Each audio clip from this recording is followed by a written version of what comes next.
지나간 교회 역사를 보면 교회가 세상을 이기고 세상의 빛과 소금이 되었던 때가 있습니다. 교회마다 죄인들이 몰려와서 회개하고 새 사람이 되었던 때가 있었습니다. 예배가 회복되고 성령님으로 충만한 제자가 되어 예루살렘과 온 유대와 사마리아 땅 끝까지 이르러 복음을 전했던 때가 있었습니다. 이런 일들은 모두 예수님을 나의 구주라고 시인하고 말했을 때 일어났습니다. 교회와 성도들의 세상을 향해 예수님은 하나님이십니다. 예수님은 하나님의 아들이십니다. 예수님은 우리의 구주라고 담대하게 외쳤을 때 교회는 세상을 이겼습니다. 교회와 성도를 향한 미움과 핍박을 견뎌냈고 세상의 어둠을 밝히는 빛이 되었고 죄로부터 세상을 지키는 소금이 되었습니다. 세상이 깜짝 놀라게 되는 그런 일들을 했습니다. 데살로니가전서 1장 3절은 데살로니가 교회에서는 믿음의 역사가 있었다고 말씀합니다.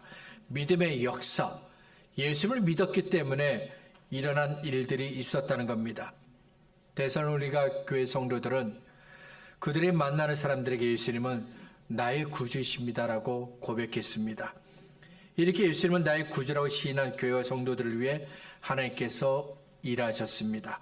하나님께서 그들을 위해 놀라운 일들을 하셨습니다. 사도행전 3장을 보면 베드로와 요한이 함께 기도하기 위해 성전으로 갑니다.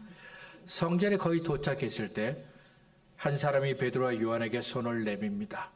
태어날 때부터 걷지 못하던 사람인데 성전에 들어가는 사람들에게 구걸을 하고 있었던 겁니다. 베드로와 요한에게 손을 내밀고 구걸하는 사람이 어디에 있었습니까? 성전으로 들어가는 문에 있었습니다. 사람들이 성전으로 갈 때는 두 가지 이유 중에 하나입니다. 예배를 드리기 위해서 성전에 갑니다. 그리고 기도하기 위해서 성전에 갑니다. 누가 생각했는지는 모르지만 이 사람은 최고의 장소에서 구걸을 했습니다. 예배를 드리기 위해서 성전에 가고 있는데 구걸하는 그 사람을 외면할 수 있겠습니까? 내가 지금 기도하기 위해 성전에 가고 있는데 구걸하는 그 사람을 외면할 수 있을까요? 외면할 수 없습니다. 베드로와 요한도 도와달라며 손을 내민 그 구걸하는 사람을 외면할 수가 없었습니다. 하지만 다른 사람들이 외면할 수 없었던 이유와는 다릅니다. 다른 사람들처럼 기도하기 위해 성전에 가고 있기 때문에 그를 외면하지 않은 것이 아닙니다. 베드로와 요한은 구걸하는 그 사람에게 예수님께서 주시는 구원과 은혜를 나눠주기 위해서 외면하지 않은 겁니다. 베드로가 구걸하는 사람에게 말합니다. 은과 금은 내게 없거니와 내게 있는 것으로 내게 주노니 나사렛 예수 그리스도의 이름으로 일어나 걸으라. 베드로의 말이 끝났습니다. 그러자 태어날 때부터 걷지 못했던 사람이 벌떡 일어나 뜁니다. 걷습니다. 성전에 있던 사람들이 놀라서 베드로와 요한에게 왔습니다. 그러자 베드로가 그들에게 말합니다. 그 이름을 믿음으로 그 이름이 너희가 보고하는 이 사람을 성하게 하였나니 예수로 말미암아 난 믿음이 너희 모든 사람 앞에서 이같이 완전히 낫게 하였느니라. 베드로가 뭐라고 말합니까? 예수를 믿는 믿음이 태어날 때부터 걷지 못했던 이 사람을 고쳤다고 말했습니다. 베드로가 고쳤다고 생각하는 그 사람들에게 베드로는 예수님을 말했습니다. 이런 경우 보통은 자기가 했다고 자랑을 합니다. 하지만 베드로는 자신을 감추고 대신 예수님을 말했습니다. 베드로가 한 일 때문에 유대 지도자들이 당황합니다. 그래서 제사장들과 성전을 맡은 자들과 사두개인들이 베드로와 요한을 체포하게 됩니다. 유대 지도자들은 예수님을 싫어합니다. 예수님에 대해서 말하는 것도 싫어합니다. 예수님을 따르는 사람들도 싫어합니다. 그래서 그들이 베드로와 요한을 체포한 겁니다. 그런데 베드로는 오히려 유대 지도자들에게 이렇게 이야기합니다. 사도행전 4장 10절부터 12절입니다. 너희와 모든 이스라엘 백성들은 알라. 너희가 십자가에 못 박고 하나님이 죽은 자 가운데서 살리신 나사렛 예수 그리스도의 이름으로 이 사람이 건강하게 되어 너희 앞에 섰느니라. 이 예수는 너희 건축자들의 버린 돌로서 집 모퉁이의 머릿돌이 되었느니라. 다른 이로서는 구원을 받을 수 없나니 천하 사람 중에 구원을 받을 만한 다른 이름을 우리에게 주신 일이 없음이라 하였더라. 예수님을 싫어하고 미워하는 사람들에게 베드로는 예수님이 죽은 자 가운데서 다시 살아나셨다, 부활하셨다고 말했습니다. 예수님이 우리를 구원하실 구주라고 말했습니다. 사도행전 5장에서도 베드로와 사도들은 유대 지도자들 앞에서 예수님을 구주라고 시인합니다. 하나님의 의뢰로 교회가 날마다 성장을 했습니다. 사도들을 통해 기적이 일어났습니다. 많은 사람들이 예수님을 믿게 되었습니다. 그러자 유대 지도자들이 사도들을 시기합니다. 그들이 사도들을 잡아서 감옥에 가둡니다. 채찍질하고 다시는 예수님을 말하지 못하게 했습니다. 그런데도 사도들은 예수님을 말했습니다. 사람들에게 복음을 전했습니다. 예수님이 우리를 구원할 메시아라고 말했습니다. 예수님이 구주라고 그들은 시인했습니다. 사도행전 5장 27절부터 32절에 있는 말씀입니다. 그들을 끌어다가 공회 앞에 세우니 대제사장이 물어 이르되 우리가 이 이름으로 사람을 가르치지 말라고 언금하였으되 너희가 너희 가르침을 예루살렘에 가득하게 하니 이 사람의 피를 우리에게로 돌리고자 함이로다. 베드로와 사도들이 대답하여 이르되 사람보다 하나님께 순종하는 것이 마땅하니라. 너희가 남에 달아 죽인 예수를 우리 조상의 하나님이 살리시고 이스라엘에게 회개함과 죄사함을 주시려고 그를 오른손으로 높이사 임금과 구주로 삼으셨느니라. 우리는 이 일의 증인이요 하나님이 자기에게 순종하는 사람들에게 주신 성령도 그러하니라 하더라. 계속해서 사도행전 5장 41절과 42절입니다. 사도들은 그 이름을 위하여 능력받는 일에 합당한 자로 여기심을 기뻐하면서 공회 앞을 떠나니라. 그들이 날마다 성전에 있든지 집에 있든지 예수는 그리스도라고 가르치기와 전도하기를 그치지 아니하니라. 베드로를 비롯한 사도들은 언제나 예수님을 말했습니다. 우리의 믿음은 예수님을 나의 주님이라고 시인했을 때 성장합니다. 베드로와 다른 사도들이 예수님을 나의 주님이라고 시인했던 것처럼 사람들 앞에 예수님이 내 구주입니다, 나의 하나님이십니다라고 시인하면 믿음이 성장합니다. 예수님을 나의 하나님이시라고 시인하면 푸른 초장과 쉴만한 물가로 인도하시는 하나님의 구원과 은혜를 경험할 수 있습니다. 예수님을 나의 구주라고 시인하면 사망의 음침한 골짜기에서도 동행하시고 지켜주시는 하나님의 구원과 은혜를 경험할 수 있습니다. 사도행전 3장과 4장을 읽을 때 우리는 유대 지도자들 앞에서 담대하게 외치는 베드로를 보면서 흥분을 하게 됩니다. 우리가 가진 믿음이 얼마나 위대한지를 생각하게 됩니다. 믿음이 우리로 하여금 얼마나 놀라운 일들을 하게 하는지 참으로 그 위대함을 깨닫게 됩니다. 하지만 처음부터 베드로가 예수님을 시인했던 건 아닙니다. 얼마 전까지만 해도 베드로는 예수님을 부인했던 사람입니다. 사람들이 두려워서 예수님을 나의 주, 나의 하나님이라고 말하지 못했던 사람이었습니다. 오늘 우리가 함께 읽은 누가복음 22장 54절부터 62절은 예수님께서 사람들에게 잡히신 후 베드로에게 있었던 일들을 우리에게 말씀합니다. 예수님께서 유대인들에게 잡히셔서 끌려가는 그 뒤를 베드로가 따라갑니다. 이 모습만 보면 그래도 베드로가 참 용감하구나 라고 생각하게 됩니다. 그러나 성경을 계속해서 읽어보면 베드로를 용감하다고 여겼던 우리의 생각이 틀렸다는 것을 알게 됩니다. 54절은 예수님을 따라가고 있는 그 베드로의 모습을 우리에게 이렇게 말씀합니다. 예수를 잡아 끌고 대제사장의 집으로 들어갈새 베드로가 멀찍이 따라가니라. 유대인들이 예수님을 잡아서 끌고 가고 있습니다. 그 뒤를 베드로가 따라가고 있습니다. 그런데 베드로가 어떻게 예수님을 따라가고 있습니까? 베드로가 멀리 떨어져서 예수님을 따라가고 있습니다.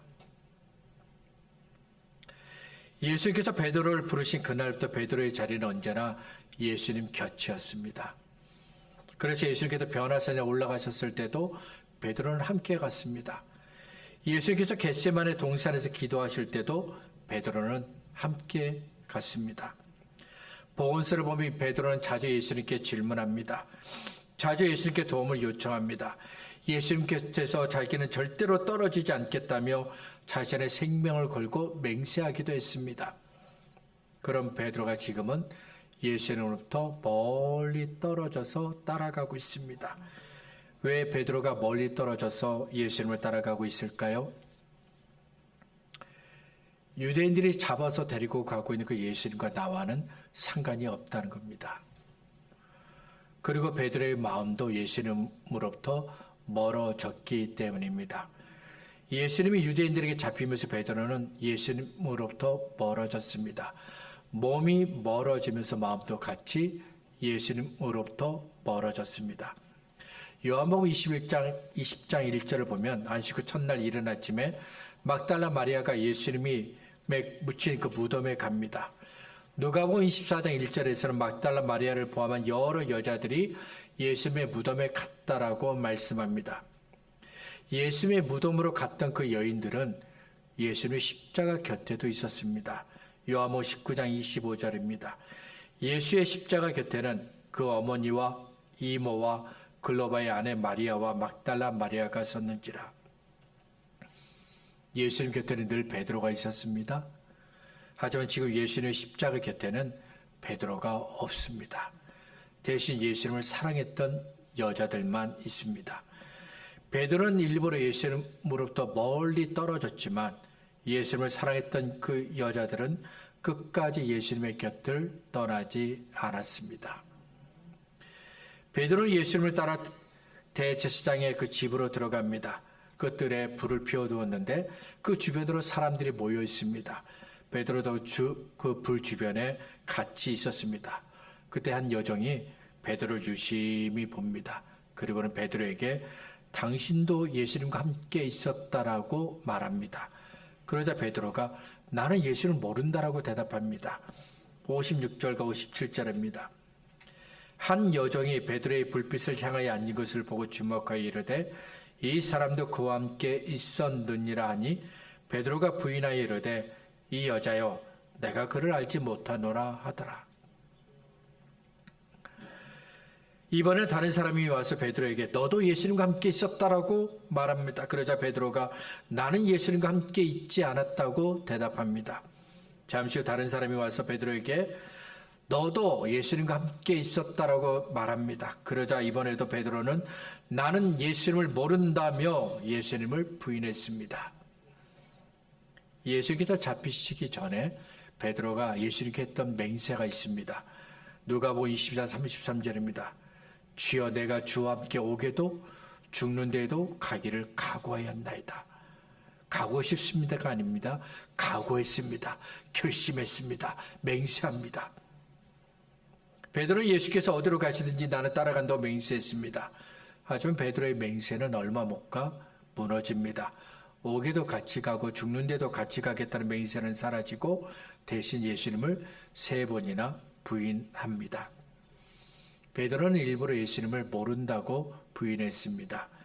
예수님은 나와 상관이 없다고 부인했습니다. 베드로만 그런 건 아닙니다. 지금도 많은 사람들이 예수님을 부인합니다.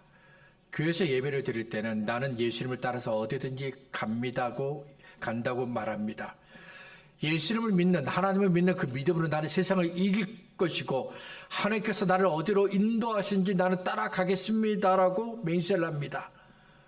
하지만 돈이 관련되면 예수님을 따라서 어디든지 간다고 말하지 않습니다. 나에게 손해가 되면 믿음을 주저하지 않고 포기합니다. 미국의 대통령은 취임식을 할 때 오른손을 올리고 왼손을 성경 위에 얹습니다. 그리고 성실하게 나라와 국민을 위해서 대통령의 직무를 감당하겠다고 맹세를 합니다. 그 모습을 본 사람들은 대통령이 성경 위에 손을 얹고 맹세한 것을 지킬 것이라고 믿습니다. 저 역시도 TV로 그 모습을 보고 역시 청교도들이 세운 나라는 다르구나 라고 생각을 했습니다. 성경 위에 손을 얹고 맹세를 하는 것은 예수님을 나의 주님이라고 시인하는 겁니다. 나는 예수님의 종으로 예수님의 제자로 일하겠다고 맹세하는 겁니다. 그런데 어떤가요? 성경에 손을 얹고 맹세한 대로 예수님을 나의 주님으로 모시고 일을 하던가요? 예수님의 종으로 예수님의 제자로 일하던가요? 미국의 대통령을 예로 들었지만 비판하기 위해 말한 것은 아닙니다. 예수님을 믿는다고 말하지만 예수님을 부인하는 사람들을 말하는 것입니다. 예수님을 나의 주님이라고 시인한다는 것은 말로 하는 것이 아닙니다. 내가 예수님을 나의 주님이라고 시인한 대로 믿어야 합니다. 예수님을 나의 주님으로 모시고 살아야 합니다. 그래야 내가 시인한 것이 거짓말이 되지 않는 겁니다. 베드로는 나는 죽기까지 예수님을 따라간다고 굳게 맹세했지만 나는 예수님을 모른다고 부인했습니다. 그러면 예수님은 어떨까요? 예수님은 예수님을 모른다고 부인한 베드로를 어떻게 하셨을까요? 예수님은 끝까지 베드로를 버리지 않으셨습니다. 61절과 62절입니다. 주께서 돌이켜 베드로를 보시니 베드로가 주의 말씀 곧 오늘 닭 울기 전에 내가 3번 나를 부인하리라 하심이 생각나서 밖에 나가서 심히 통곡하니라. 베드로가 3번 주님을 부인했습니다. 그때 예수님께서 어떻게 하셨습니까? 베드로를 향해 몸을 돌리셨습니다. 그리고 베드로를 보셨습니다. 이 장면을 다시 보시길 바랍니다. 베드로가 대제사장의 집으로 들어갔을 때부터 한번 보시기 바랍니다. 베드로는 예수님을 따라서 대제사장의 집까지 따라왔습니다. 그리고 불 주변에 앉아 있습니다. 그러니까 베드로의 얼굴이 불을 향해 있는 겁니다. 여종이 어떻게 불 주변에 모인 사람들 중에 베드로를 꼭 집어서 당신도 예수님과 함께 있었다라고 물을 수 있었을까요? 베드로의 얼굴이 불을 향해 있기 때문입니다.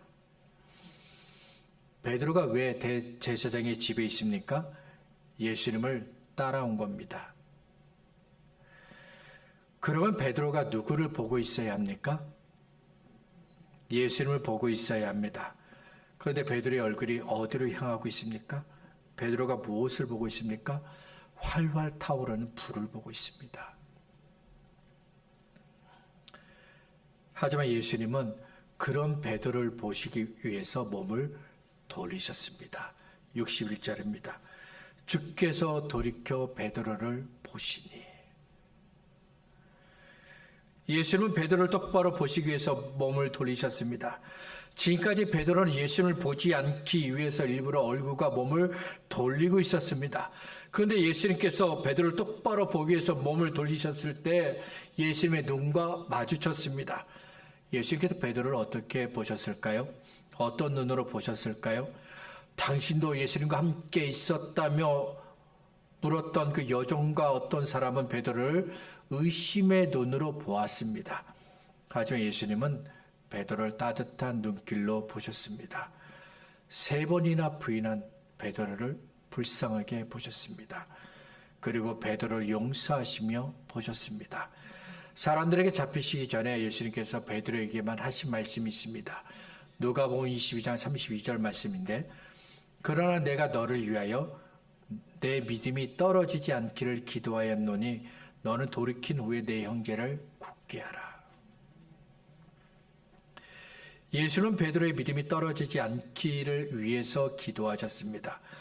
그래서 3번이나 부인한 베드로를 사랑과 용서의 눈으로 보셨던 겁니다. 예수님의 눈을 베드로가 보았습니다. 자신의 잘못을 깨달았습니다. 예수님께서 자신을 위해 기도하신 것을 알았습니다.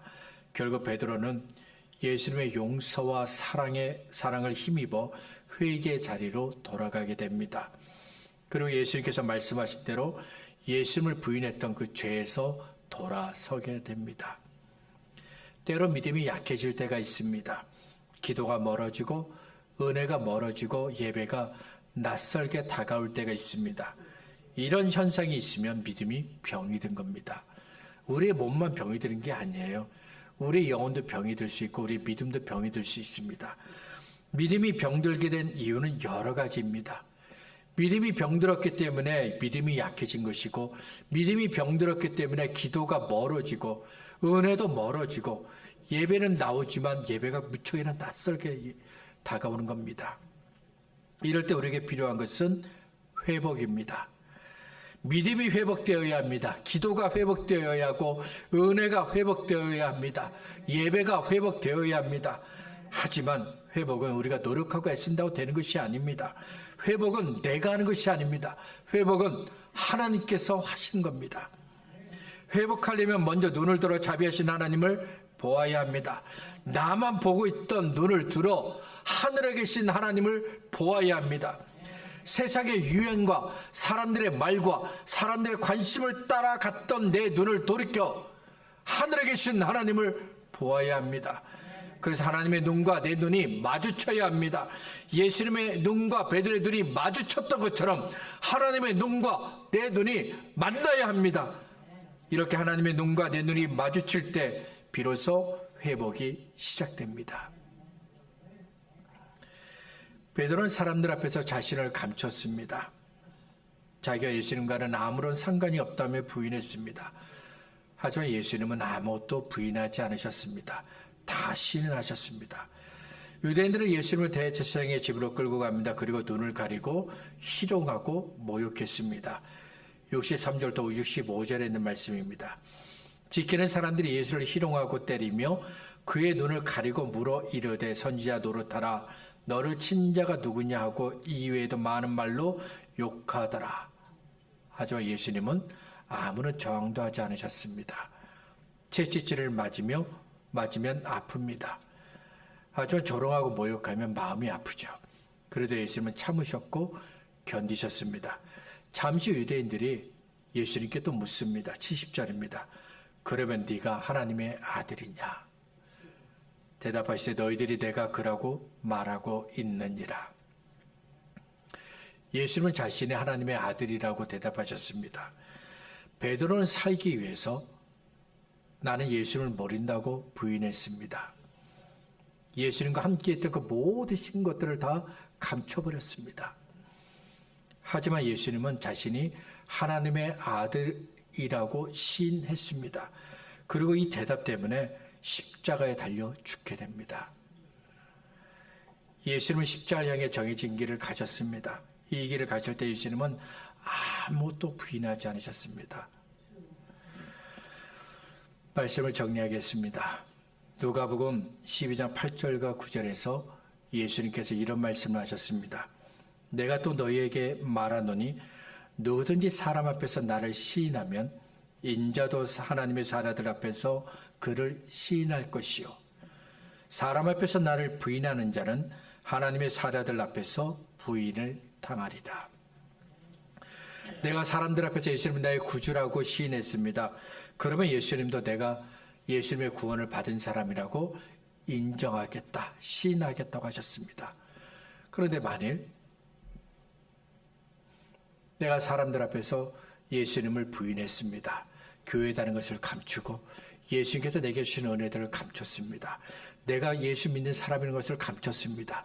창피해서, 부끄러워서 여러 가지 이유로 감췄습니다. 그러면 예수님도 마지막 날에 나는 너를 모른다고 부인한다고 하셨습니다. 사람들 앞에서 예수님을 나의 주님이라고 시인했습니다. 그러면 그때부터 믿음의 역사가 일어납니다. 하나님의 구원은 예수님을 나의 주님이라고 시인할 때 시작됩니다. 하나님의 은혜는 예수님을 나의 구주라고 시인할 때 시작됩니다. 하나님은 저와 여러분이 사람들 앞에서 예수님을 나의 주님이라고 시인할 때 저와 여러분을 위해 예비하신 그 일들을, 하나님의 일들을 시작하십니다. 하나님의 일들을 만날 수 있기를 바랍니다. 우리 입술이 예수님을 언제나 고백하고 시인할 수 있기를 바랍니다. 어떤 환경 속에서도 우리의 마음이 무너졌을지라도 주는 나의 하나님이십니다. 주는 나의 구주십니다. 이 고백을 늘 할 수 있는 저와 여러분이 될 수 있기를 바랍니다.